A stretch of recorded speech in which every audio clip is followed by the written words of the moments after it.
title of this morning's talk is Unholy Communion, the Spiritual Nature of Abduction Reports. Before we start into this, I must give you a warning. Whenever I share this talk, I share this warning. It's important. The following information may change your preconceived notions of the alien abduction experience.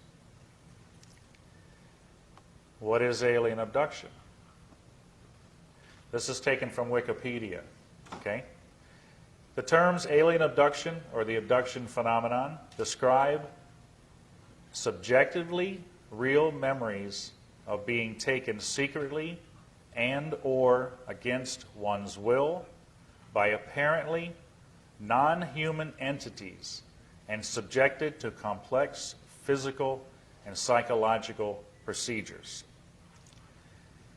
What I'm going to share with you today is some of the most powerful evidence in the UFO community about what this experience is about and the entities behind them. We've shared this over the years, and we always get a lot of flack from what I'm about to share. So hang on to your seats. The way that I start with this is I have to take you back to where I started, because this has been a long process of 15 years to get to this point, and I want to share with you how we got here, because it's a sequence of events that you'll see how important all this is once it's all put together. A lot of people ask, how did you even become a UFO investigator?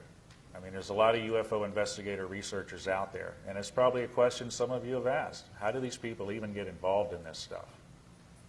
For me, it started in 1992. I worked for a major boat company in Florida. I'm from the Kennedy Space Center area, and I had some vacation time during the year in 1992. And I went to visit my brother, who was in the Air Force, stationed up at Elmendorf Air Force Base in Alaska. And I had a week's time off that I could go up there and visit with him. I took my son with me, and my mom went with me. And we went up to visit and have a good time, see the sights. But it's a 10-hour flight out of Orlando, Florida, to go to Alaska. That's a long time on a plane. I needed something to read to keep me occupied. While we were in the airport, I went to the little bookstores they have in the airport, magazines, books, snacks, things like that. I browsed through the magazines. I didn't see anything really that caught my attention. I'm not much into sports and politics and all that. So I went over to the books area, and I'm browsing through the paperbacks that they have. And I came across one particular book, and it caught my eye, and I picked it up and looked at the cover of it. And it looked like a science fiction book. I was an avid science fiction reader when I was a teenager in high school. I actually grew up as an Army brat, and I spent a lot of time overseas growing up in my younger years. We didn't have TV or radio and stuff like that to keep us occupied like you guys got today. So books were a great escapism. And mine was science fiction. I love science fiction. Robert Heinlein, Frederick K. Paul, H.G. Wells, you know, it was great. And as I was looking at this book that I had picked up, it looked like a science fiction book. But when I turned it over and looked at the backside to read the synopsis on what it was about, I was puzzled, because here it looked like any other science fiction book I'd picked up, but it was saying that this was a story about an investigation that was done, and it was based with science fact and full of scientific research, and this was their documentation of their investigation. That book was UFO Crash at Roswell. I'd never heard about UFOs before. I might have seen movies of it, but it never connected. It wasn't something that I was concerned with at all in my life.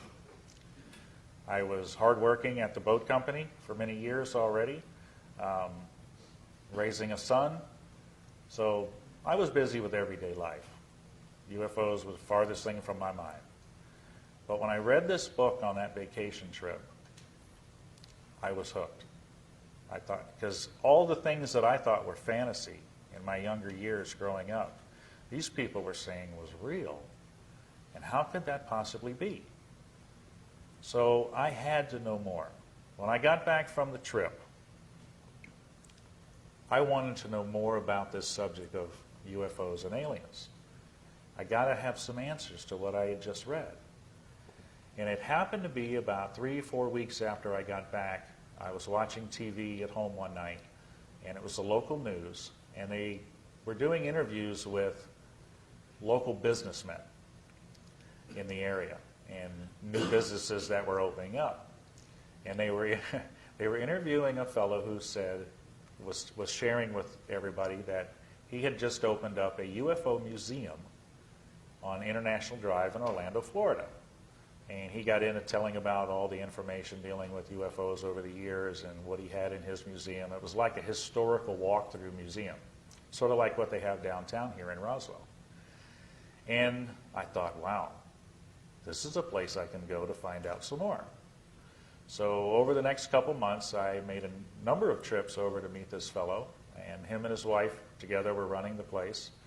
Nice little walkthrough museum, had books in front where you could purchase, little knickknacks and books and stuff like that dealing with UFOs. And as he saw me being local, coming back to see him a number of times, we finally started talking to each other. And he says, "You seem to have a very keen interest in this. Is there anything I can help you with?" And I told him about picking up that first book and it grabbing my attention, and I had to know more. And he says, would you like to be more involved in finding out what this is about? I said, well, what do you mean? He says, well, I belong to an organization that researches UFOs, and it's the Mutual UFO Network.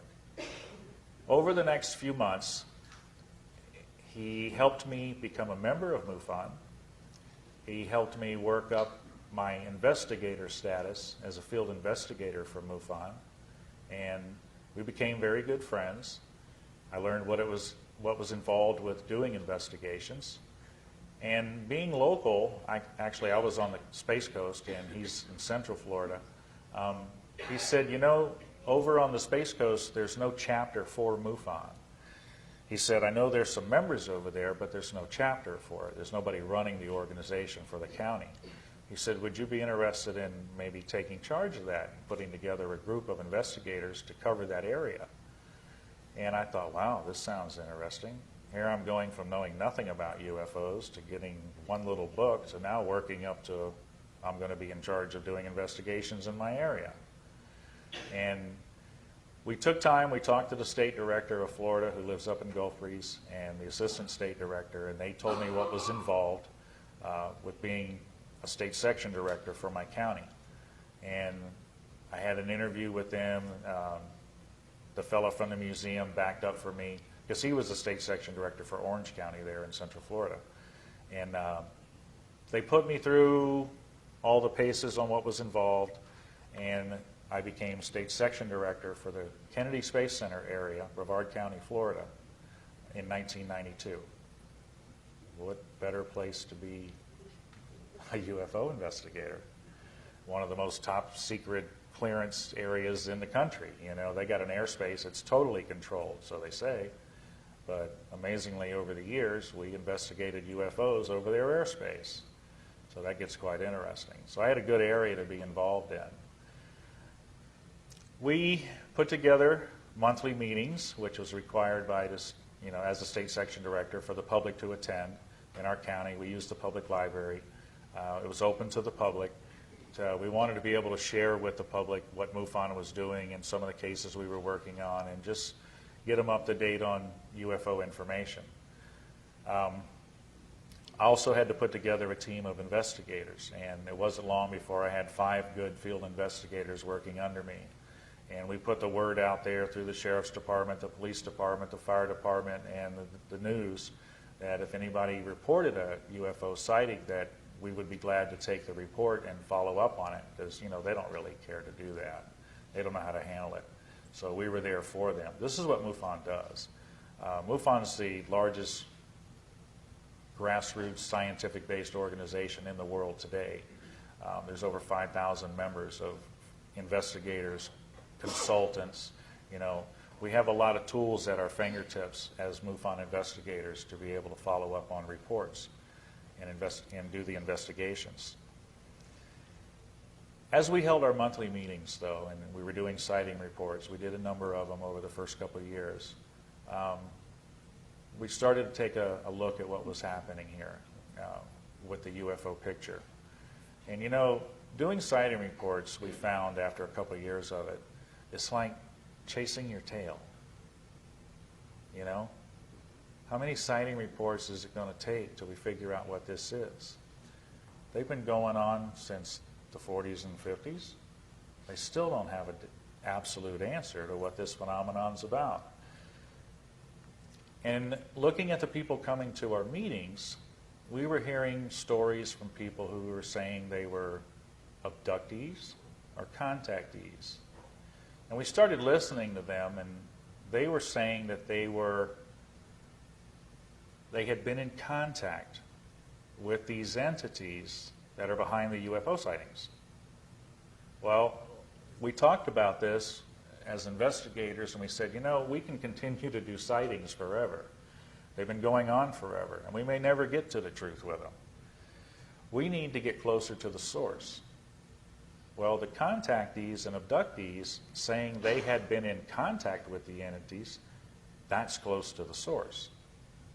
So we decided to move our research closer to that source and get into abduction research and try to find out, being closer to the source, what this phenomenon was about. The only problem with that at the time is that MUFON wasn't set up to work with the abduction experiencers. Okay, they're doing scientific-based investigations on UFO sightings. They really didn't have a format to working with the abductions. And we had to kind of separate ourselves to be able to do that. We couldn't do it under the name of MUFON because we had no real guidelines except for what we've been taught as being investigators to do interviews and research and how to document stuff. So we decided to set up a separate entity organization called CE4 Research. And CE4, Close Encounter of the Fourth Kind. That's what that stands for. You got first kind, second kind, third kind. Of course, you've all seen the movie The Third Kind. Fourth kind is abductions. So that's what we titled our group. Even from the beginning, the information was always available to MUFON. We never kept it separate. We always offered it if they wanted to see it. But like I said, they weren't really set up at the time to be involved with that. So we started interviewing the abductees and the contactees that we had come into the meetings over the next couple of years, started documenting all the information. And as we were doing this, we were also learning as much as we could from other researchers who were in this field, the big names, you know, that Bud Hopkins, Willie Strieber, John Mack, you know, they had done extensive research already.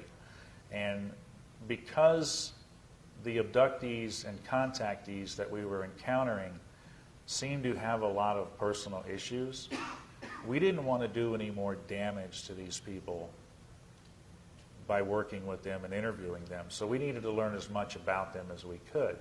So we consumed all of the research we could get our hands on from the researchers that were well known that had been working on this for some years. We wanted to be prepared as we went into this so that we wouldn't cause any more harm to these people than what they had gone through already. And I want to give you a little idea of what the abduction experience is about.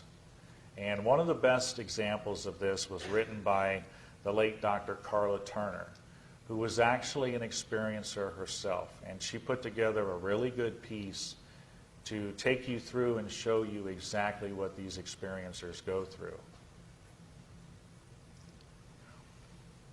If abduction reports can be believed, and there is no reason to doubt the honesty of the reporters, the abduction phenomenon includes the following details.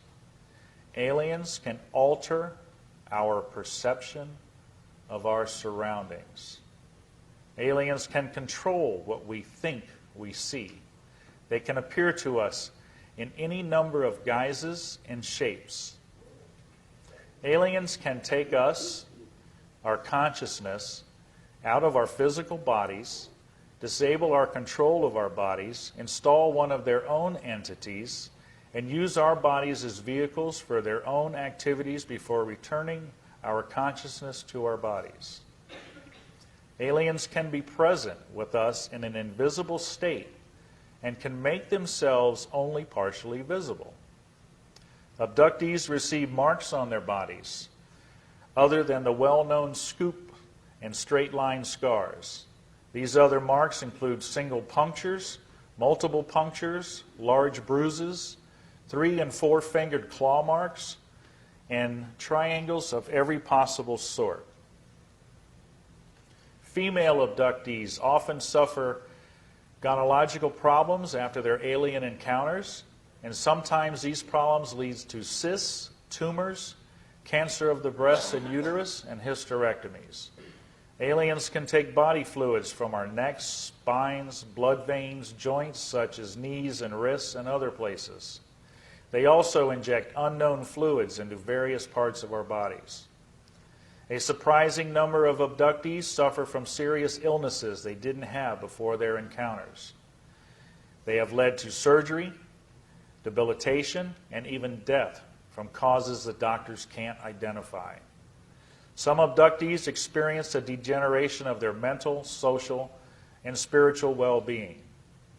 Excessive behavior frequently erupts, such as drug abuse, alcoholism, overeating, and promiscuity. Strange obsessions develop and cause the disruption of normal life and the destruction of personal relationships. Aliens show a great interest in adult sexuality, child sexuality, and in inflicting physical pain on abductees. Abductees recall being instructed and trained by aliens. This training may be in the form of verbal or telepathic lessons, slideshows, or actual hands-on instruction in the operation of alien technology. Abductees report being taken to facilities in which they encounter not only aliens but normal-looking humans, sometimes in military uniforms, working with the alien captors. Abductees often encounter more than one sort of alien during an experience, not just the grays. Every possible combination of gray, reptoid, insectoid, blonde, and widow's peak have been seen during single abductions aboard the same craft or in the same facility. Abductees report being taken to underground facilities where they see grotesque hybrid creatures, nurseries of hybrid humanoid fetuses, and vats of colored liquid filled with parts of human bodies. Abductees report seeing other humans in these facilities being drained of blood, being mutilated, flayed, and dismembered, and stacked like lifeless cords of wood. Some abductees have been threatened that they too will end up in this condition if they don't cooperate with their alien captors. Aliens come into homes and temporarily remove young children, leaving their distraught parents paralyzed and helpless. In cases where a parent has been able to protest, the aliens insist the children belong to us. Aliens have forced their abductees to have sexual intercourse with aliens and even with other abductees, while groups of aliens observe these performances. In such encounters, the aliens have sometimes disguised themselves in order to gain the cooperation of the abductees, appearing in such forms as Jesus, the Pope, certain celebrities, and even the dead spouses of the abductees. Aliens perform extremely painful experiments or procedures on abductees, saying that these acts are necessary but give no explanation why. Painful genital and anal probes are performed on children as well as adults. Aliens make predictions of an imminent period of global chaos and destruction. They say that a certain number of humans will be rescued from the planet in order to continue the species, either on another planet or back on the earth after the destruction is over. Many abductees report they don't believe they're alien captors and foresee instead a much more sinister use of the rescued humans. In every instance from this list, there are multiple reports from unrelated cases confirming that such bizarre details are not the product of a single deranged mind. These details are convincing evidence that, contrary to the claims of many UFO researchers, the abduction experience isn't limited to uniform pattern of events. The phenomenon simply can't be explained in terms of crossbreeding experiments or scientific research into the human physiology. Before we allow ourselves to believe in the benevolence of the alien interaction, we should ask, do enlightened beings need to use the cover of night to perform good deeds? Do they need to paralyze us and render us helpless to resist? Do angels need to steal our fetuses? Do they need to manipulate our children's genitals and probe our rectums? Are fear, pain, and deception consistent with high spiritual motives? And again, that was the late Dr. Carla Turner.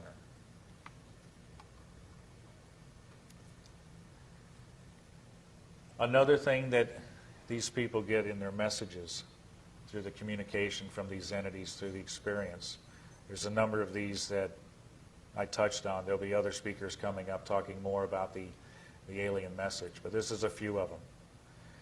They say they are the ones who have created us by using DNA. They will guide us in our next evolutionary step.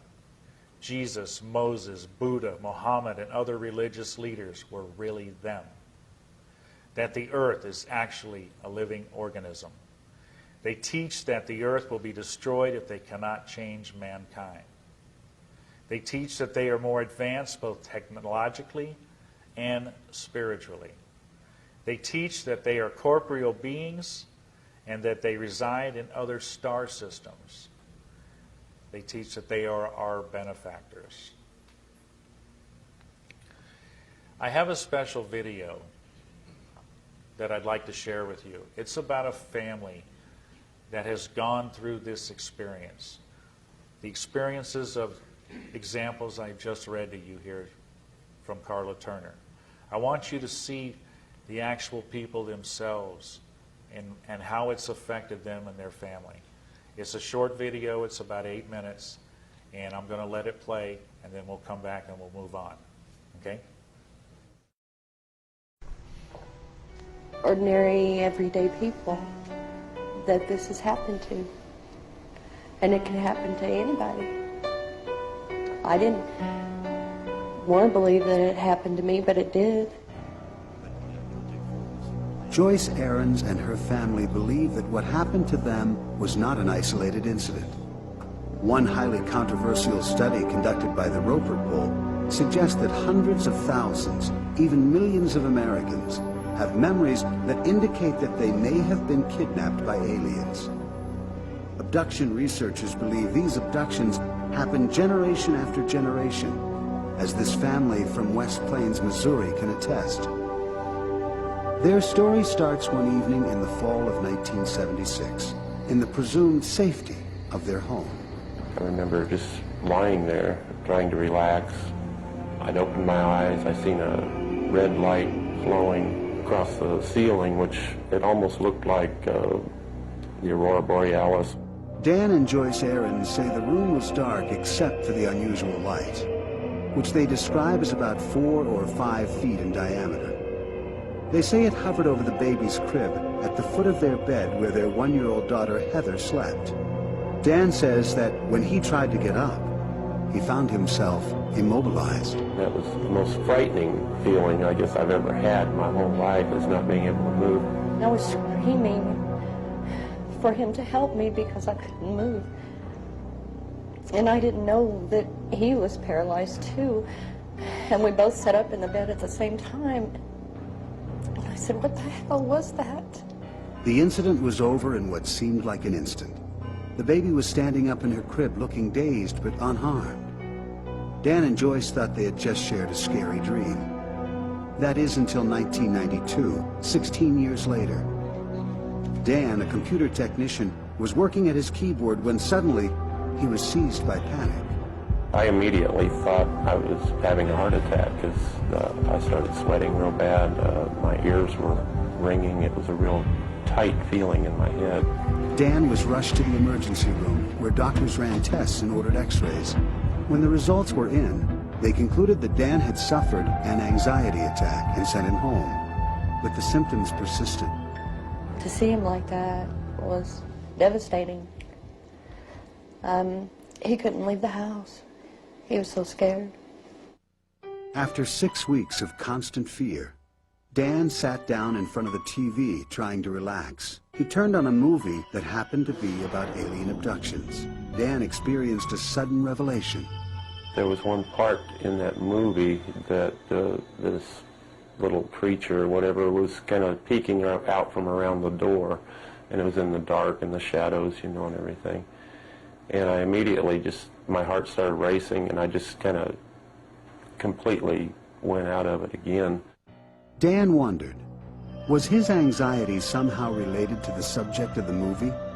He later chanced upon another television show about alien abductions and watched an interview with therapist John Carpenter, the National Director of Abduction Research for the Mutual UFO Network. Dan immediately contacted Carpenter for help. He suffered from a panic disorder at that point in time, and he had flashbacks and nightmarish images of these beings, but didn't understand what was going on and needed some relief. Dan agreed to an on-camera hypnosis session with Carpenter, during which he revisited that memorable night in 1976, the night he saw the red light over the baby's crib. This time, under hypnosis, he remembers more. He recalls cowering in the corner of his bed as he watched alien beings take his daughter Heather from her crib. He went to the crib. He went to the crib. Picked her up. Uh-huh. I can't move. You can't move. You don't have any control over what's happening to you. No.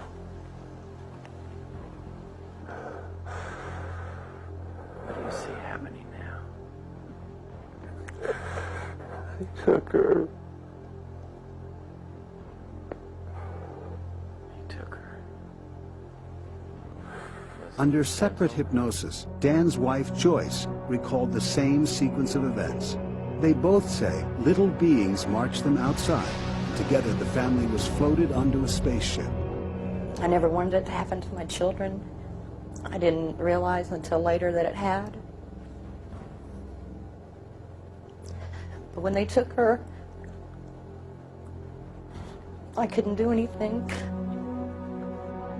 Heather, now 22 and married, remembers a series of abductions beginning in childhood, when she was forced to play telepathic games with the aliens. How do you play the game? If I pick up that one, he'll let me go.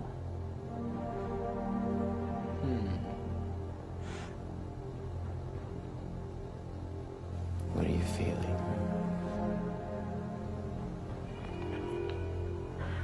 I want to go home.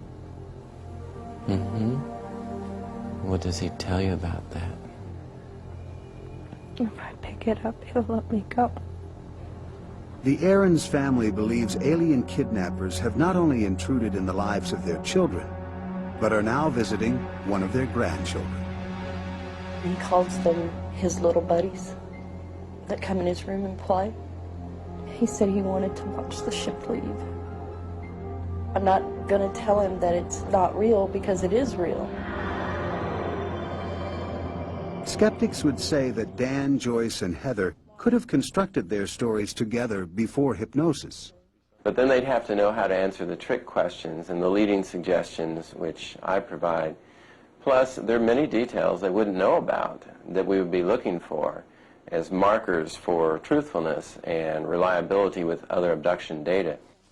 Researchers also believe abductees are sincere because of another consistently reported feature of abduction accounts, the insertion of alien implants.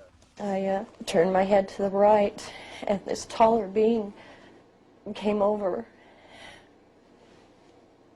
And he kept telling me that it would be okay, that they wouldn't hurt me. And then they took this very long needle, and they put it up my right nostril. And I closed my eyes when I heard it crunch. And then I became very calm. Objects said to be these implants have been recovered. MIT's David Pritchard has examined the composition of one of these reported implants in a laboratory and contends there is absolutely no physical proof of alien activity. If we don't find physical evidence, and we haven't, then we have to lump this in the category of fairies, elves, near-death experiences people report, or we're going to be back to the days of the medicine men running our society. With the help of hypnosis, Dan's anxiety subsided and he returned to work. But what once seemed out of this world has now become a part of his life. If this is some sort of mental thing that's happening to people, then why aren't they out, why aren't the scientists or the doctors or whatever trying to find a cure? Quite impressive video there, huh? This video, some of you might have seen it. It's aired over the years. It's from A&E. Actually, I've seen it every single year for about the past 6-7 years since I started looking at some of these videos. You see a lot of the similarities from what Dr. Carla Turner talked about right there on that video with this family that they had gone through. You see that this is not a very enjoyable experience for them. You see a lot of things, key things going on here. You see that it also is generational. There's a lot of issues just in that one little 8-minute piece that you can see that covers a lot of the aspects of what the abduction experiencers go through. As we were working with the abduction research, most of them were coming in through our monthly meetings. We had 4 or 5 there that were local, that we were working with, that we were able to work with. But something unusual was also happening in these monthly meetings. Remember, they're MUFON meetings that we had set up, open to the public. And one thing that MUFON had warned me about from the beginning is when you open up a meeting to the public that's about UFOs, you're going to get all sorts of people at these meetings. And it might not all be scientific based. I had no idea what they're talking about until I opened the meetings up. I had people coming in there with all sorts of things to talk about and share, which we opened it up to explore. I mean, they were just things I had absolutely never heard of. A lot of it was things dealing with metaphysics. And I had no clue what metaphysics were about. And we opened up to look at what these people were talking about. A lot of it was what you call metaphysics and New Age teachings. We had to look at them as researchers because they're still part of that UFO puzzle in some way. Okay? If you're going to look for the answer to this UFO picture and what is the picture, you got to bring all those pieces to the puzzle to the table to get the final picture. Okay? You can't leave pieces out. Now, MUFON might not have been prepared to deal with those pieces, but it doesn't mean they should be excluded. Okay, so as an objective researcher and an open-minded researcher at the time, I said, let's look at all of it. So we started looking at these ideas that the people that were coming to the meetings had dealing with the New Age and the metaphysics. There seemed to be a spiritual connection there to the UFO phenomenon. And if you're only looking at it from a scientific point of view, you don't catch that. You have to step back and look at it a lot bigger. And that's what we were doing while we were working with the abduction experiencers. As a matter of fact, a lot of the abduction experiencers, on their quest looking for answers through their life, were brought into the study of New Age and metaphysics teachings. We kept seeing that over and over and over. It didn't seem like the Christian church was set up at the time to give them any help or answers. So they would go elsewhere looking for these answers. And they were finding that connection between the New Age and metaphysics and the UFO realm.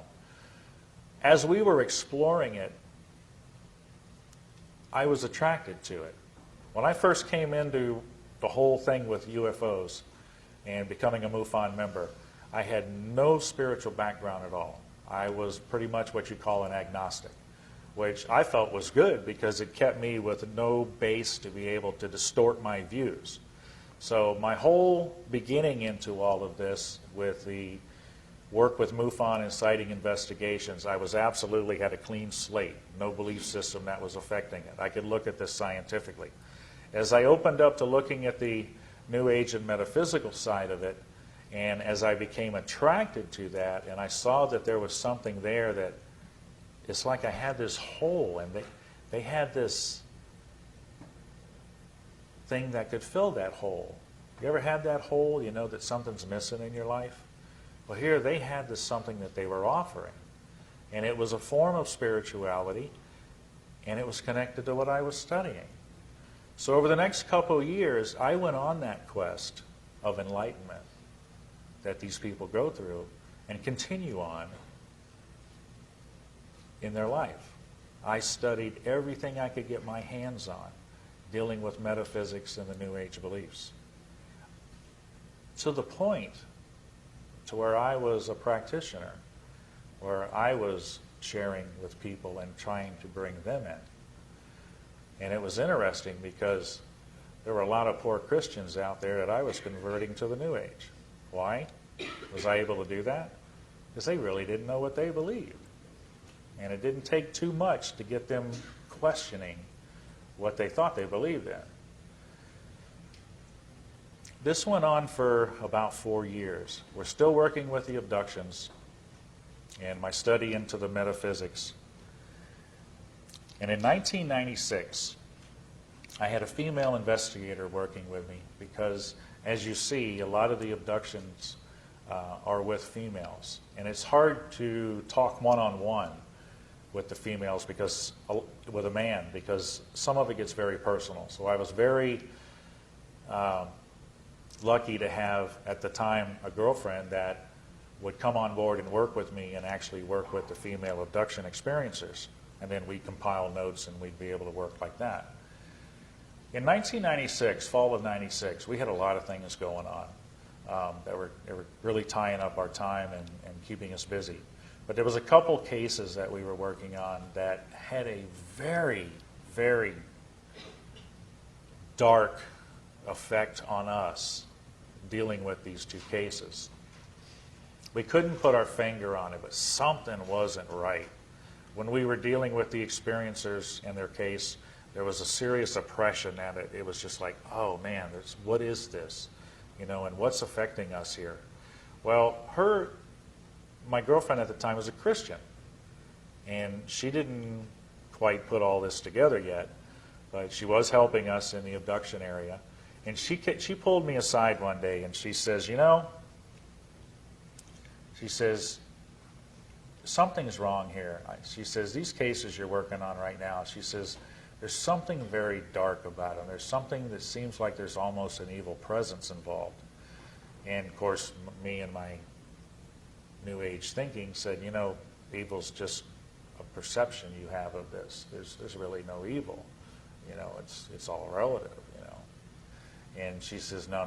She says, there's really something wrong here. She says, I know you feel it.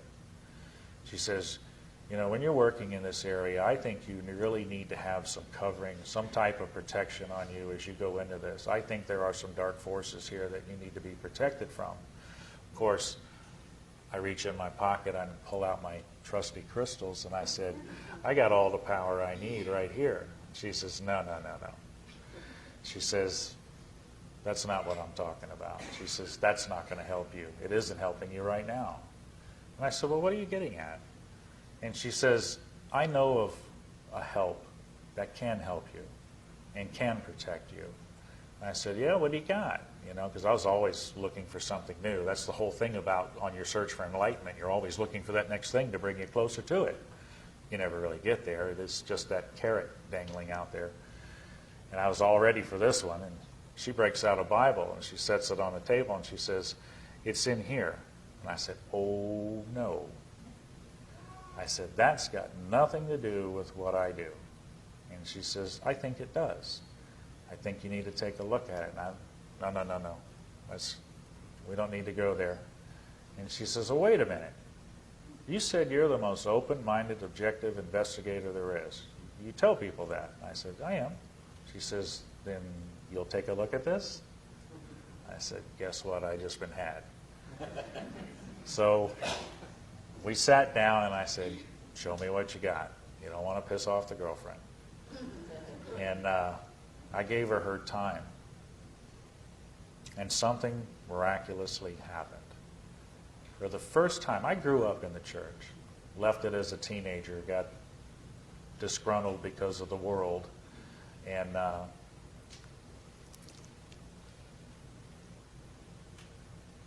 but I knew, I'd heard the word before. I'd heard God's word growing up. Just put it away for 30 years. And she shared with me the gospel message out of the Bible. And it's like I had never heard it before.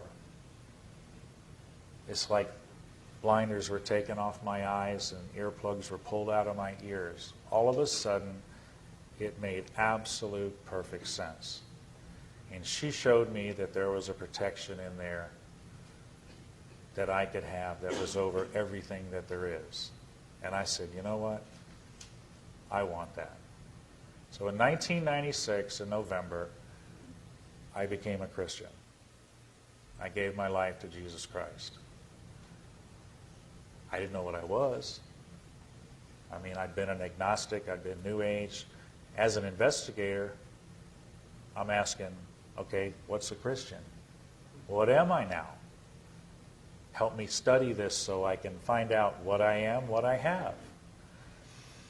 So in December, that next month, I had 2 weeks off from work. We shut down the plant in the middle of December for 2 weeks, 1 week in the summer. And one of my other investigators, who was a Christian also, one of my founders of CE4, my partner Wes Clark at the time, he says, you know, I got a friend that's got this really powerful video Bible study course.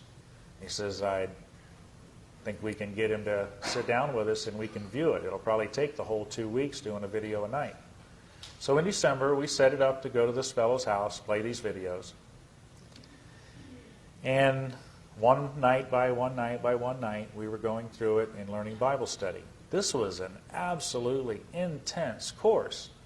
I mean, I was getting more information in those 2 weeks sitting through a video a night than I could get in 50 years of sitting in Sunday school. So this is what I needed as an investigator. I wanted to know now, and I wanted to know as much as possible. So it was a great course that we went through. One night, we were sitting there in this fellow's house listening to this guy doing the talk on the video, and something happened. We're all comfortable, and then he starts bringing up the topic of that he's going to say for that night, and it happened to be something called spiritual warfare. I went, whoa, what is spiritual warfare? That sounds cool. That's a really neat thing to talk about. Let's hear more about it. Never heard of that term before. Well, as he gets into it, he brings up this verse out of Ephesians. For we wrestle not, hear that word? Against flesh and blood, but against principalities, against powers, against the rulers of the darkness of this world, against spiritual wickedness in high places. And there's another translation. That's from King James Version. There's another translation at the bottom. For our struggle is not against human opponents, but against rulers, authorities, cosmic powers in the darkness around us, and evil spiritual forces in the heavenly realm. Okay? As soon as I heard this man say this scripture, I had a vision. sitting there on a couch in this fellow's house, watching a video. As soon as I heard this, I had a vision right in front of my face. You know, I'd heard about visions and people getting things like that when I was in the New Age. I talked to many people that had had vision experiences, prophetic experiences. Never had one myself. Always wanted to. But it wasn't until I became a Christian that I had one. And it was during this reading of the scripture. What did I see? I saw the alien gray right in front of my face. And in the instant, it morphed to the most horrific thing I had ever seen. In that moment, I knew that what we were dealing with was not what it appeared to be. I said, stop that video. You guys, I've just seen something I've got to share with you. And when I shared that with them, I said, you know, I don't want to do this UFO stuff anymore. I said, this is not where we need to be dealing with. I said, I'm going to stop this. And my partner Wes was there with me, and he says, you know what, I agree with you. As a Christian I've been for many years, I don't know how I missed this. So we agreed to put everything aside and move on becoming Christians and doing Bible study. About a month went by, and I get this, like, excuse me, I need your attention here. I didn't know where this was coming from. And being a new Christian, I didn't know how God talked to you. But he was trying to get my attention. And what I was getting was, you're not done yet. And I said, well, yes, I am. I said, I see what this is. I don't want any more part of it. He says, you're not done yet. I said, all right. What do you want me to do here? He says, I want you to take this back out, what you've learned, back out to where you came from.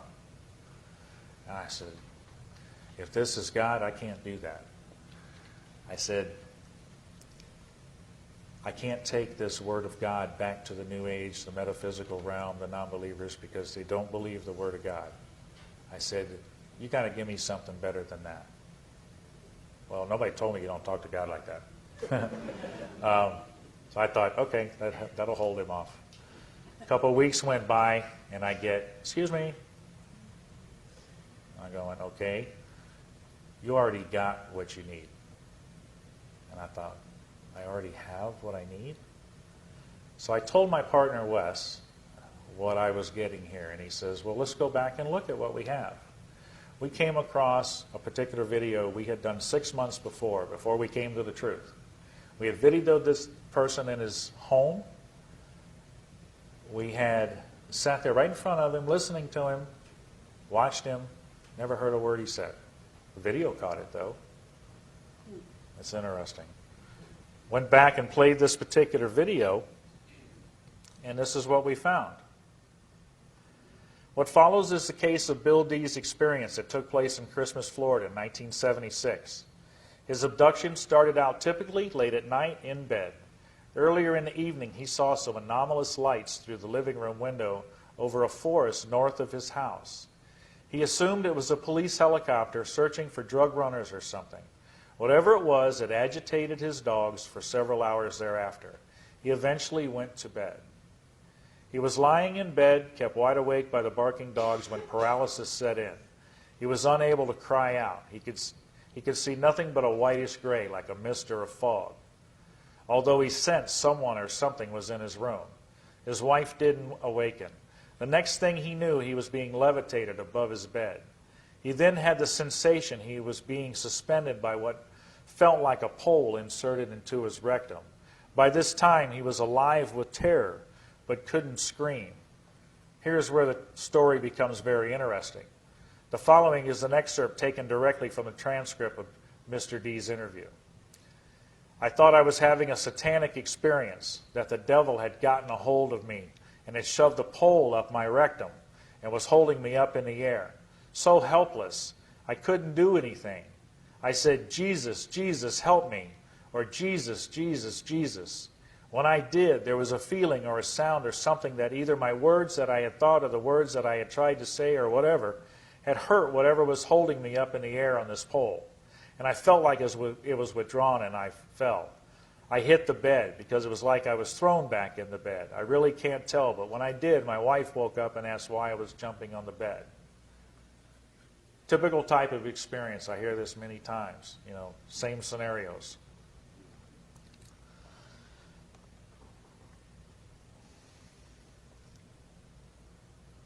In all the research we had done, we had never heard of a case of anybody stopping an experience. All the researchers, the top researchers, were saying that this could not be done. You couldn't stop an abduction experience. They had no record of it. So here I am with a case where a guy says he called out in the name of Jesus and stopped an experience. Was this one case unusual? But I knew I had something powerful. When God showed me to go back and look at this video, I knew this was something unique. And if I could confirm that it wasn't just unique in that one case, then this could be absolutely huge in the UFO community. I contacted these top researchers in the country. I said, guys, I've got a case here. I don't know what to make of it. I shared them the case. Each time I did, they asked, can we go off the record? I said, sure. I can't tell you their names, but I can tell you what they said. Each one of them said, yes, sir, we've come across cases like this ourselves, where they've been able to stop it using prayer or Jesus' name. I said, excuse me, how come we have never seen this documented? You're telling us otherwise, that it can't be done, it can't be stopped. First answer they usually gave us, we didn't know what to make of it. I would have been fine with that. The second answer is what puzzled me and got me kind of angry. Because it was that one that I want you to hear for sure. They said we couldn't go there because it might affect our credibility in the realm. Do I hear cover-up? Did I mention government? No, I didn't. What I'm telling you is there's a cover-up about this information, and has been, by the top researchers that you people rely on to hear the truth from. I said to them, you know, guys, I got nothing to lose. I work for a living. I don't write books. I don't do all this stuff that you do. I said, I just want to document this as a researcher. So I went after those cases because I now knew they were there. Over the next 10 years, I have now worked with over 400 cases of people that have been able to stop the abduction experience in the name and authority of Jesus Christ. This is documented evidence. Okay? Documented evidence. I questioned, I had to show biblically if this was relating to the Bible, where did the authority come from? Back to Ephesians. At the end of Ephesians, in that chapter, talking about spiritual warfare, after putting on the whole armor of God, which is defense, protection, these people were showing that there was an offensive move. An offensive move. You can be in defense with protection, but to defeat the enemy, these entities, you have to do something offensive. Ephesians 6:19, and for me, that utterance may be given unto me, that I may open my mouth boldly. That's what these people have done in the presence of these entities, to make known the mystery of the gospel. What's that mystery? This is where the authority comes, that they're able to stop these entities, because it's Christ in you. That power was passed down from God to the Son, Father to the Son, over everything above the earth, on the earth, or below the earth. When you become a Christian, give yourself to Jesus Christ as your Lord and Savior, the indwelling of the Holy Spirit passes that authority on to you. Talk about high technology from planets from who knows where. I don't think this is what we're dealing with.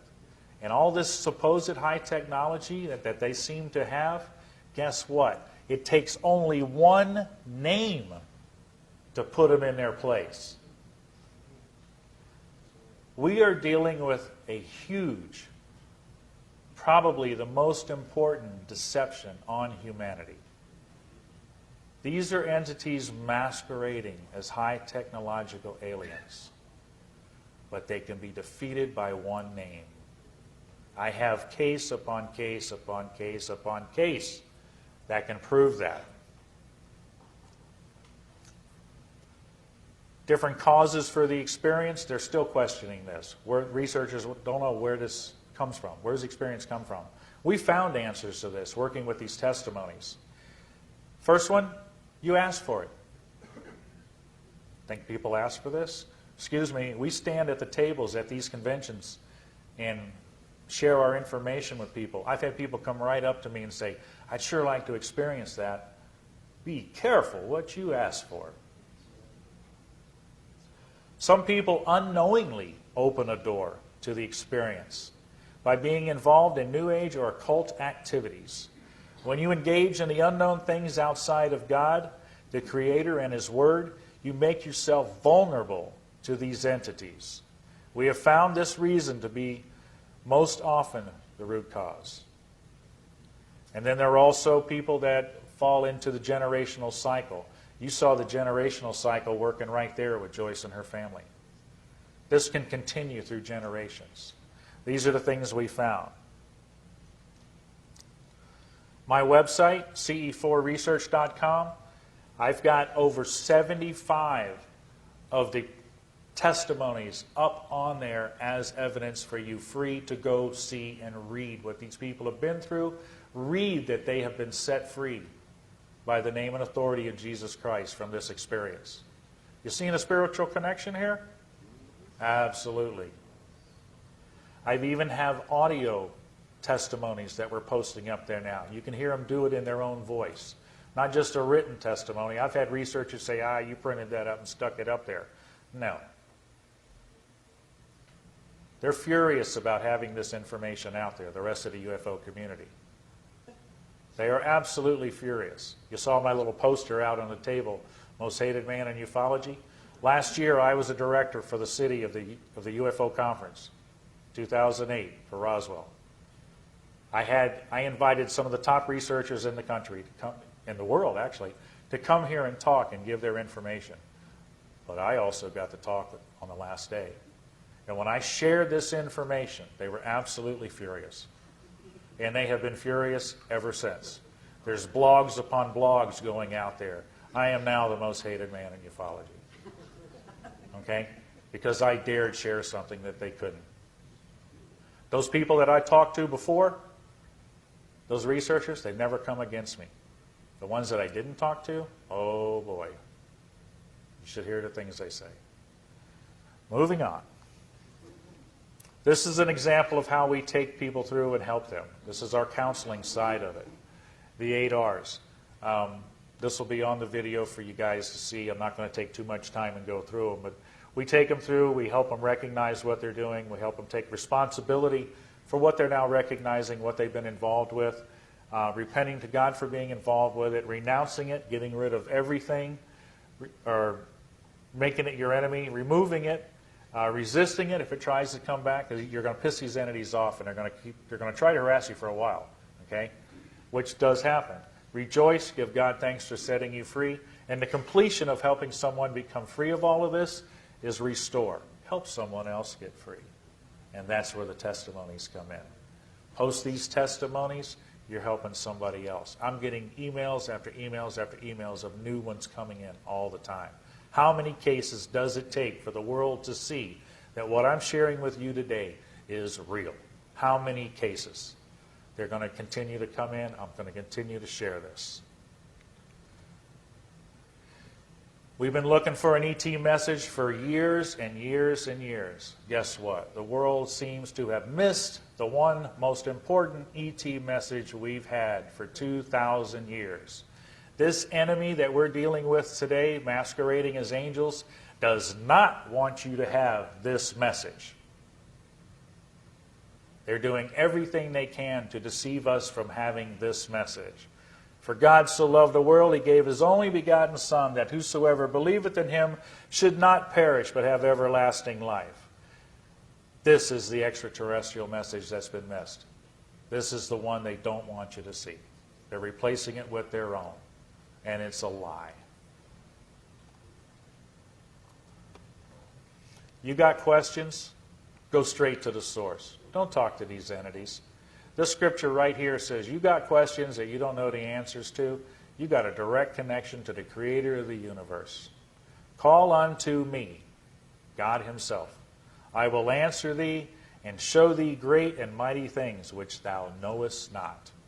But yet there's people who are channelers that are dealing with entities that have no name, or they can't even verify who they are.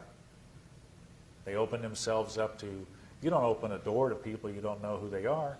You question them first. It's not happening in that realm, the New Age metaphysical realm. You have a direct connection to God himself. Okay? You know what?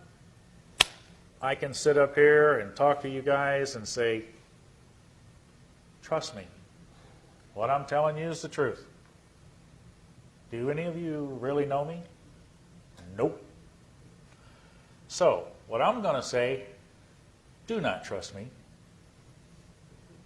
Do not take my word for this, because you can trust no man. Do not trust me. I want you to trust the evidence. Okay? The real evidence. Where's the evidence? On that website? The testimonies that are there? Can I do you one better? Would you like to see the evidence right now? Joyce Aarons. You hear that name before?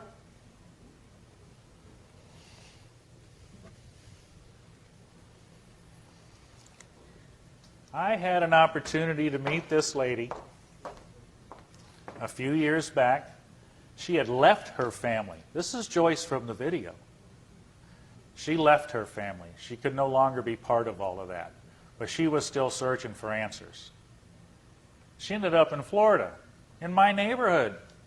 Imagine that.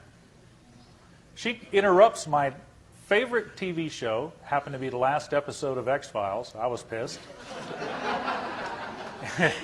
Calls me on the phone. I'm going, I got to take this. So luckily I had the recorder on. Watch it later. And she wants to tell me all. She saw my name in the paper that day because they had an article that they did because I was MUFON and it was about the last show of X-Files. So she saw my name, called me on the phone, says, I want to talk to you. I'm an abduction experiencer, blah, blah, blah.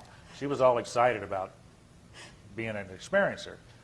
Well, after about 45 minutes of talking to her, I was catching in her voice, you know, she ain't real happy. So I set up to meet with her. I said, I'd like to talk some more with you. So we set up an appointment to meet at this little restaurant, and we met, and I started sharing with her what I had. And you know what? She freaked. I got to go. And away she went, out the door. I thought, well, that's that. I won't see Joyce again. But you know what? I did see Joyce again. You want to talk? I'll try. You have to forgive me. I'm a little nervous in front of crowds, okay? I got it. Okay. Thank you. He's right. I didn't trust him because I was devout atheist. So I didn't believe in God. Didn't want to have any part of that. I did tell Joe that I would read the testimonies that he gave me. I do try and keep my word. Whenever I give my word, I do try and keep it. So I took the testimonies and I left, and on my way home, I stopped at a red light. And I got my first vision. And in my vision that I received was a beautiful picture of the world looking from outside it. And then around it were a couple of hands with very long claws, nails, and a face that started to peer from behind it was absolutely hideous.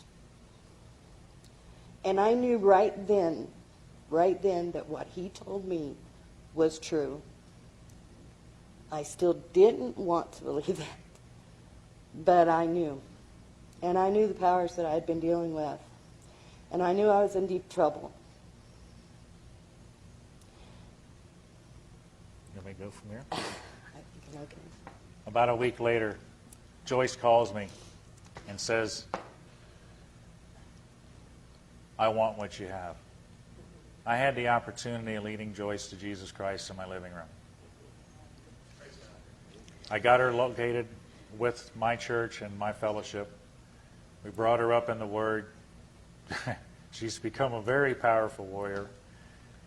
Years and years this video has been running. Every year it runs, sometimes a couple years. But you know what? They don't show the end of the story. You're looking at the end of the story. This lady has been healed. No more experiences. She's back with her family, working with them.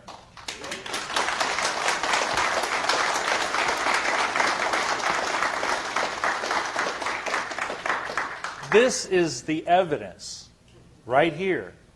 Last year when I did this conference down here at the Pearson, I brought the living evidence up on that stage. Not one researcher would talk to these people because they knew if they did, they'd have to deal with it. Instead, they come after and attack us as being Christians. I haven't said anything about preaching Christianity. I'm here to show you evidence that I have come across, and you need to look at the evidence. If it leads you to dealing with Christianity, so be it. But that's not what I'm here for. I'm here to show you the most powerful evidence in the UFO realm for the entities we are working with. And it's an unwanted piece of that puzzle. Absolutely unwanted. You know what? I brought you one piece of the evidence.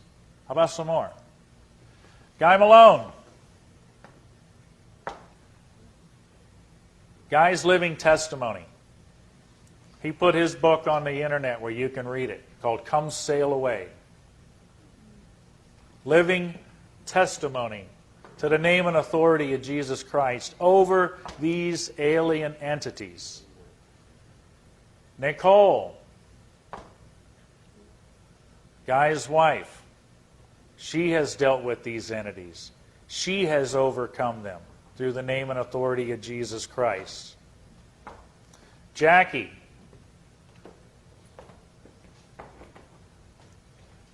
has dealt with these entities. She can also testify to the name and authority above them. How much more evidence do you need? I got some more. Janet, you out there? Come on up. Janet's from West Virginia. Guy and Nicole are from Roswell. Joyce is from Missouri. Jackie's from here in Roswell. Thank you. Can testify to the name and authority of Jesus Christ over these entities affecting her life. Kevin, you out there? Come on up. Kevin's from Utah. He can testify to the name and authority of Jesus Christ over these entities. Ken, you out there? Come on up. Ken's from Vancouver, Washington. Ken can testify to the name and authority of Jesus Christ. This isn't fuzzy pictures. This isn't fuzzy videos. This is real evidence that you can question, you can touch. And I challenge you to do that, because every time I've done this talk and brought the living testimonies up here, nobody questions them. They're afraid to, because if you do, it's going to change your life. That's why I put that warning up there in the beginning. Okay? This is the evidence. It's here. How much does it take for you to understand what this is? CE4 website, for those of you that want to go and see more. It's called The Unwanted Piece of the Puzzle, and it'll take you through steps to see all of that. I also post the warning when you come to my site. Our counseling group, Paranormal and Alien Abduction Problem Solvers International. We were called AACCOA before. We've changed the name because We used to be Alien Abduction Counseling Centers of America, but now we're bringing counselors on from around the world, so we had to change the name a little bit to expand. But we're looking for counselors to help. Over 5 million people have estimated to gone through this experience in this country alone. I can't help them all. I need help. We need counselors to help these people. Okay? This is a mission field with millions that need to be helped. We need you in the church to come on and recognize these people are hurting and give them a place of comfort and covering so that they can be helped through this experience. V2, you might have seen these stickers around. V2 is out of Washington State. They've been around longer than we have in this ministry. That sticker, they gave us the opportunity to use that sticker for alien resistance, and we've used it for years. It's part of helping get the word out. Okay? I've got a book in the work with Dave Ruffino, who I shared the talk with last year on Holy Communion, the unwanted piece of the puzzle, down at the Pearson here in Roswell. He's a partner that's working with me on the book. The book is soon to come out. This picture here, it's taken as off the no alien symbol, but it also tells you these are the entities from the same garden, the same lie from the beginning. They're still telling that same old lie. They're just in a different guise. You know, I hope you've seen something that will make you really question what's going on here. You know, there's two sides to a coin. You've been seeing one side for years. Guess what? You just had the opportunity to see what's on the back side of that coin. Now you can make an honest decision on what this phenomenon is about. You can't if you only see one side. You've just had the opportunity to see both sides. And I hope now you'll understand more about what this is about. The evidence, the most powerful evidence in the UFO community is right here in front of you. Question these people. Let them prove to you that this is real. In closing, I'd like to say, Joyce has got one more thing to say.